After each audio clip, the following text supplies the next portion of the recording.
മുസ്ലിം ലീഗിന്റെ കോട്ടയായിരുന്ന കോഴിക്കോട് സൗത്ത് LDF-ൽ നിന്ന് തിരിച്ചുപിടിക്കാൻ UDF ഇത്തവണ ഇറക്കിയിരിക്കുന്നത് ഒരു കന്നിക്കാരനെയാണ്. മുസ്ലിം ലീഗ് ദേശീയ അസിസ്റ്റന്റ് സെക്രട്ടറിയായ മലപ്പുറം സ്വദേശി അഡ്വക്കേറ്റ് VK ഫൈസൽ ബാബുവിനെ INL-ൽ നിന്ന് UDF മണ്ഡലം തിരിച്ചുപിടിക്കുമെന്ന് ഫൈസൽ ബാബു 24-നോട് പറയുന്നു. തുടക്കം മുതൽ കോഴിക്കോട് സൗത്തിൽ UDF-നായി ഉയർന്നു കേട്ടത് മുസ്ലിം ലീഗിലെ മുതിർന്ന നേതാവും MLA-യുമായ MK മുനീറിന്റെ പേരായിരുന്നു. ഔദ്യോഗിക പ്രഖ്യാപനം വന്നപ്പോൾ കോട്ട തിരിച്ചുപിടിക്കാൻ ലീഗ് ഇറക്കിയത് കന്നിക്കാരനെ, advocate VK Faisal Babu. Tirur youth League മണ്ഡലം പ്രസിഡന്റ്, മലപ്പുറം ജില്ലാ സെക്രട്ടറി, സംസ്ഥാന എക്സിക്യൂട്ടീവ് അംഗം, യൂത്ത് ലീഗ് അഖിലേന്ത്യാ വൈസ് പ്രസിഡന്റ്, ജനറൽ സെക്രട്ടറി എന്നീ നിലകളിൽ പ്രവർത്തിച്ച ഫൈസൽ ബാബു നിലവിൽ മുസ്ലിം ലീഗ് ദേശീയ അസിസ്റ്റന്റ് സെക്രട്ടറിയാണ്.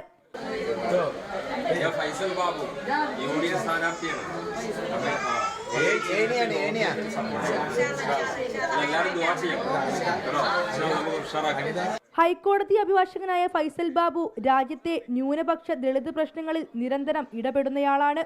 കോഴിക്കോട് സൗത്ത് UDF തിരിച്ചുപിടിക്കുമെന്ന് ഫൈസൽ ബാബു പറഞ്ഞു. കഴിഞ്ഞ 5 വർഷമായി സൗത്തിൻ്റെ പ്രതാപം നഷ്ടപ്പെട്ട് കിടക്കുന്ന ആ നഷ്ടപ്രതാപത്തെ തിരിച്ചു പിടിക്കാൻ വേണ്ടിയിട്ടാണ് UDF നേതൃത്വം നമ്മളെ നിയോഗിച്ചിട്ടുള്ളത്. വികസന മുരടിപ്പിൻ്റെ പ്രതീകങ്ങളായ കേരള ഭരണകൂടങ്ങളുടെ BJP CPM സംവിധാനങ്ങളെ ജനങ്ങൾ തിരസ്കരിക്കും. ലീഗിന് ഉറച്ച വേരുകൾ ഉണ്ടായിരുന്ന മണ്ഡലമായിരുന്നു കോഴിക്കോട് സൗത്ത്.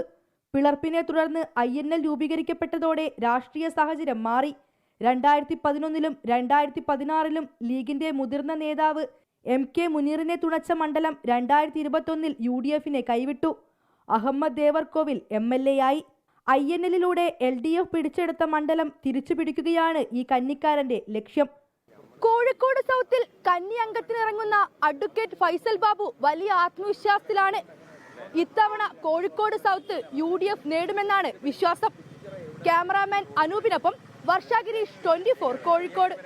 ലോകത്തെവിടെയായാലും ഏത് സമയത്തും 24 വാർത്തകളും ഓഗ്മെന്റഡ് റിയാലിറ്റി പാക്കേജുകളും എക്സ്പ്ലെയിനറുകളും വിശദമായി കാണാൻ ഞങ്ങളുടെ YouTube ചാനൽ നിങ്ങൾക്ക് സബ്സ്ക്രൈബ് ചെയ്യാം.